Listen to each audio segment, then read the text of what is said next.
Hello everyone, welcome to Think Easy Maths channel. இன்னைக்கு நம்ம 12th standard chapter 2 complex numbersல exercise 2.5 உடைய 7th sum பார்க்க போறோம். Question பார்த்தோம்னா z1 z2 z3 கொடுத்து 3 complex numbers கொடுத்திருக்காங்க. ஓகேவா? அதுல mod of z1 value 1 mod of z2 value 2 mod of z3 ஓட value 3 அப்புறம் இன்னொரு z1 plus z2 plus z3 value 1 ன்னு கொடுத்திருக்காங்க. ஷோ தட் இந்த மாதிரி ப்ரூவ் பண்ணாங்க. நான் வந்து ஒரு க்ளூ சொல்லியிருக்கேன். நம்ம முன்னாடி இருக்க வீடியோஸ் பார்த்துன்னு தான் தெரிஞ்சிருக்கோம்.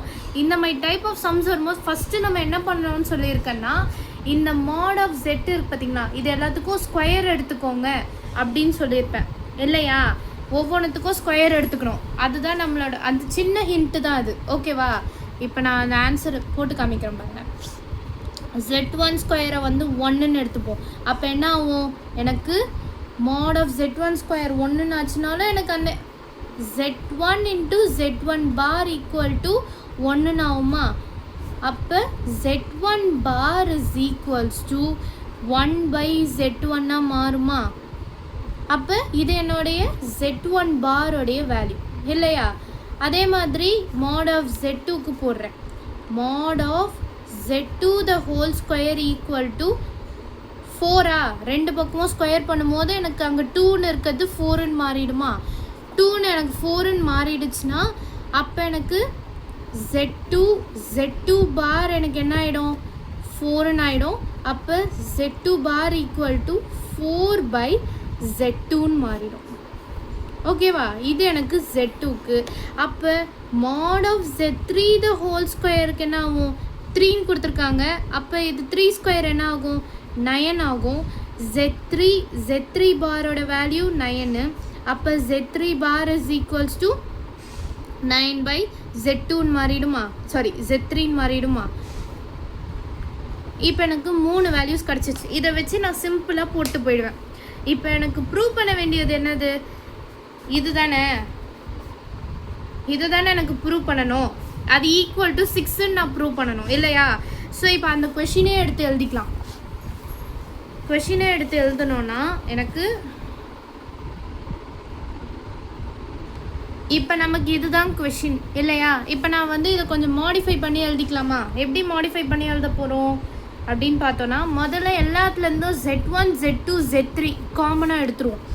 அப்படி காமனாக எடுக்கும்போது என்ன ஆகும்னா, mod of z1 z2 z3 காமனாக எடுத்துட்டேன்னா பேலன்ஸ் என்ன இருக்கும், இங்கே 9 z1 z2 நான் இங்கேருந்து எடுத்துட்டேன். அப்போ பேலன்ஸ் எனக்கு z3 இருக்குமா?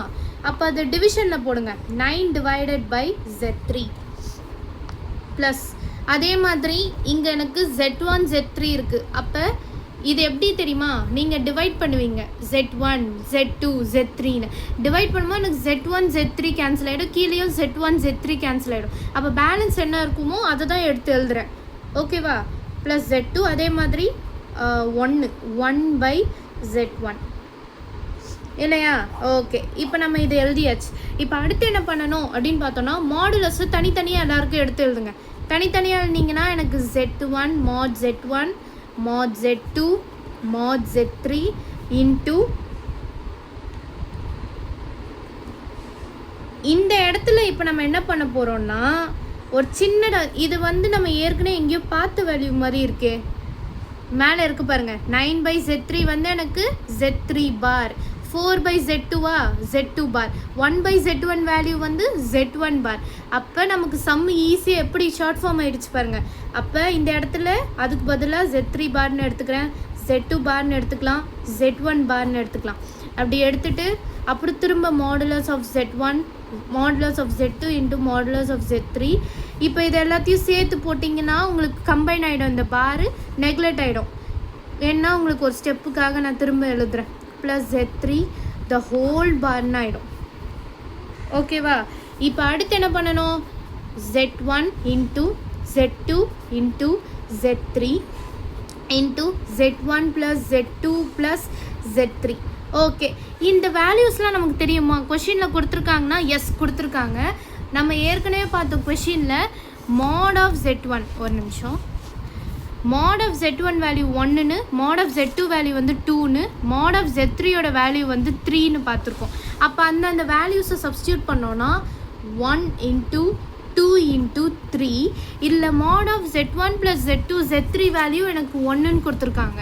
இதோ இங்கே 1ன்னு கொடுத்துருக்காங்களா? ஸோ 1ன்னு கொடுத்துருக்கனால இந்த இடத்துல 1 போட்டுப்போம். அப்போ ஆன்சர் என்ன? 6 ஈக்குவல் டு RHS. நமக்கு வந்துடுச்சா? நம்ம அங்கே என்ன ப்ரூவ் பண்ண சொன்னாங்க? லெஃப்ட் ஹேண்ட் சைடை யூஸ் பண்ணி எனக்கு ரைட் ஹேண்ட் சைடு 6ன்றதை ப்ரூவ் பண்ணுங்கன்னாங்க. நம்ம ப்ரூவ் பண்ணிட்டோம். Hence proved. அவ்வளோதான் இந்த சம்மில் ஏதாவது டவுட் இருந்துச்சுன்னா கமெண்ட் பண்ணுங்கள். மறக்காமல் நம்ம சேனலை சப்ஸ்கிரைப் பண்ணிவிடுங்க. மற்றவங்களுக்கும் ஷேர் பண்ணுங்கள். அப்புறம் லைக் பண்ணிவிடுங்க. தேங்க்யூ.